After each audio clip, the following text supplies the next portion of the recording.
नमस्कार सब बच्चों को। आज कक्षा 9वीं हिंदी माध्यम के विद्यार्थियों के लिए गणित विषय के अंतर्गत अध्याय 4 पढ़ेंगे। अपन 3 तक के अध्यायों के बारे में मैं पहले सवाल करवा चुका हूँ, सबने अच्छे से किए होंगे। 3 तक के सवाल टेस्ट में पूछे जाएंगे तो अच्छे से फिर कॉपी में उतारे होंगे, उसको अच्छे से अभ्यास करके टेस्ट देना है। अब आगे ये चौथा अध्याय ये टेस्ट में नहीं पूछा जाएगा, लेकिन ध्यान देना है 2 चरों वाला रैखिक समीकरण। 2 चरों वाला रैखिक समीकरण मतलब जिसमें 2 चर राशि रहती है, 2 अज्ञात राशि जिसका मान ज्ञात करना पड़ता है। ये किस प्रकार का होता है? व्यापक रूप में एक रैखिक समीकरण ax + by + c = 0 के प्रकार का होता है, जहां abc क्या है? वास्तविक संख्या है और a बराबर नहीं है 0 के, b बराबर नहीं है 0 के, तो इसे 2 चरों वाला रैखिक समीकरण कहा जाता है। क्योंकि इसमें 2 चर राशि है, x और y 2 चर के रूप में है, इसलिए इसको 2 चरों वाला रैखिक समीकरण कहा जाता है। इसको व्यापक समीकरण भी बोलते हैं। ठीक है, एक 2 चरों वाले रैखिक समीकरण के अपरिमित रूप से अनेक हल हो सकते हैं, अनेक हल होते हैं। एक तल में एक वस्तु या एक बिंदु को का अगर स्थान निर्धारण करना है तो निर्धारण करने के लिए 2 लंबित रेखाओं की आवश्यकता होती है। 2 लंब रेखा, एक खड़ी और एक आड़ी। ठीक है, 2 लंबित रेखाओं की आवश्यकता होती है, जिसमें से एक क्षैतिज होती है और दूसरी ऊर्ध्वाधर होती है। यहाँ मैंने चित्र बना के बता रखा है। क्षैतिज रेखा किसको बोलते हैं? ऊर्ध्वाधर रेखा किसको बोलते हैं? ये क्षैतिज रेखा x डैश को दर्शाती है, ऊर्ध्वाधर रेखा y डैश को दर्शाती है। ठीक है, तो एक क्षैतिज होती है, दूसरी ऊर्ध्वाधर होती है। उक्त तल को कार्तीय या निर्देशांक तल कहा जाता है। ये तल है, इसको कार्तीय या निर्देशांक तल भी बोलते हैं, इसको 2 लंबित रेखाओं, है ना। क्षैतिज रेखा को x अक्ष और ऊर्ध्वाधर रेखा को y अक्ष, ये चित्र के द्वारा समझ सकते हो। ये क्षैतिज रेखा ये x अक्ष पे होंगी, ऊर्ध्वाधर रेखा ये y अक्ष पे होगी। ठीक है, ये इतने पॉइंट तुमको याद रखना है। अब इतने पॉइंट के आधार पे अपन अब प्रश्नमाला चालू करेंगे। प्रश्नमाला 4.1 का पहला सवाल है, एक नोटबुक की कीमत एक कलम की कीमत से 2 गुनी है। एक नोटबुक की कीमत एक कलम की कीमत से 2 गुनी है। इस कथन को निरूपित करने के लिए 2 चरों वाला एक रैखिक समीकरण लिखना है। तो अपने को मानना पड़ेगा, माना कि एक नोटबुक की कीमत x रुपए, 2 चरों वाला रैखिक समीकरण है तो 2 चर राशि मानना है। तो कलम नोटबुक की कीमत x रुपए मान ली, तो कलम की कीमत कितनी होगी? y। दोनों मानेंगे, माना कि एक नोटबुक की कीमत x रुपए है तथा एक कलम की कीमत y रुपए है। प्रश्नानुसार क्या कह रहा है? नोटबुक की कीमत कलम की कीमत से 2 गुनी है, तो कलम की कीमत में 2 का गुना करेंगे। x बराबर 2 गुनी कलम की कीमत। कलम की कीमत की जगह y लिखेंगे तो x बराबर कितना हो गया? ये 2y हो गया। x बराबर कितना हो गया? 2y। अब ये बराबर का चिन्ह हटाएंगे तो ये समीकरण बन जाएगा x - 2y = 0। ये इस प्रकार का समीकरण बन जाएगा, x + 2y + c = 0 के रूप में। ये आ गया इसका रैखिक समीकरण। ठीक है, ये पहला सवाल हो गया। अब इसका प्रश्न नंबर 2 पे आते हैं अपन। ये इतना फिर कॉपी में उतार दो। इसके बाद ये प्रश्न नंबर 2 है, निम्नलिखित रैखिक समीकरण को ax + by + c के रूप में व्यक्त कीजिए और abc के मान निकालना है। ठीक है, abc का मान निकालना है और उसको समीकरण ax + by + c के रूप में व्यक्त करना है। ठीक है, प्रश्न नंबर 2 की इबारत है, निम्नलिखित रैखिक समीकरणों को निम्नलिखित रैखिक समीकरणों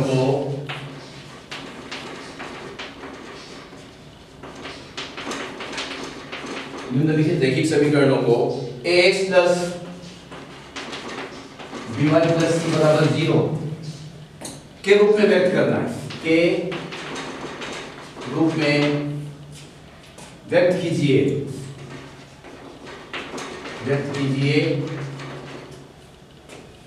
और प्रत्येक स्थिति में abc के मान ज्ञात करो। और प्रत्येक स्थिति में a, b और c के मान ज्ञात करो। a, b और c के मान ज्ञात कीजिए। a, b और c के मान ज्ञात कीजिए। ठीक है, पहला है 2x + 3y =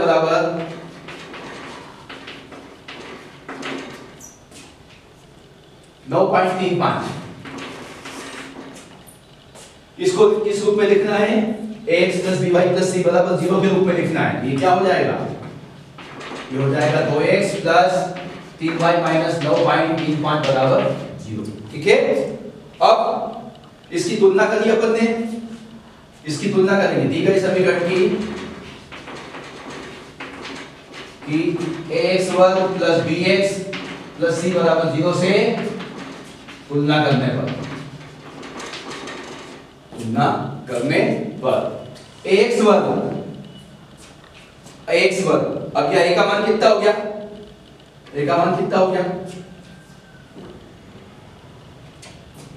sorry ax plus by plus c बराबर 0 से तुलना करें, ax plus by plus c बराबर 0 से तुलना करें दी गई समीकरण। x का गुणांक कितना a का मान कितना आया 2 प्लस by है, y का गुणांक b है, या y का गुणांक कितना 3, b बराबर कितना आ गया 3, और c अचल पद होता है, c का मान कितना आ गया -9.35। ये सवाल हो गया। जो समीकरण दिया हुआ है उसकी पहले ax plus by plus c बराबर 0 से तुलना कीजिए, abc के मान लिखते आना चाहिए।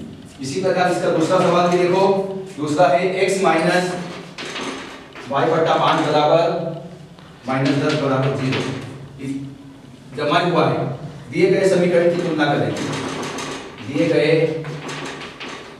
समीकरण की ax plus by plus c बराबर 0 से तुलना करने पर। ठीक है,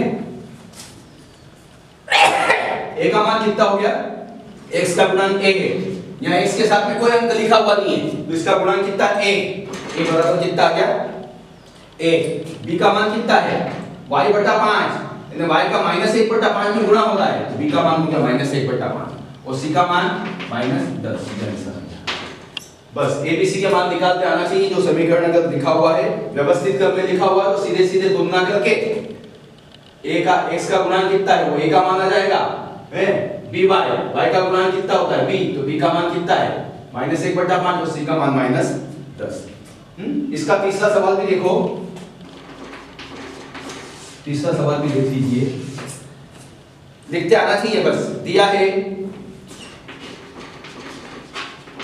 क्या दिया है -2x प्लस 3y बराबर 6।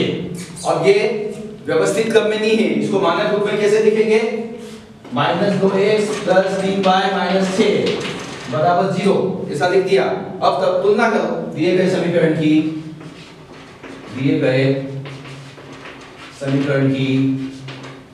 ax plus by plus c बराबर 0 से तुलना करने पर ये सवाल समझाने में समझ में आ गया होगा। यहाँ x का गुणांक कितना है -2, a का मान कितना आ जाएगा a बराबर -2 है, प्लस by होता है, y का गुणांक कितना है 3, तो b का मान कितना आ गया b बराबर 3 और c का मान कितना है, c अचल पद है -6, c अचल पद है, c का मान कितना आ गया -6। तो ये तुम्हारी प्रश्नमाला 4.1 इस प्रकार से समाप्त हो जाएगी। 3 सवाल मैंने बता दिए और बाकी के जो सवाल बचे हैं उसको इसी प्रकार से, यदि व्यवस्थित क्रम में नहीं है तो मानक रूप में लिख दो और फिर उसकी तुलना ax plus by plus c, ये दो चर वाला रैखिक समीकरण कहलाता है। इससे abc के मान निकालना आसान हो जाता है।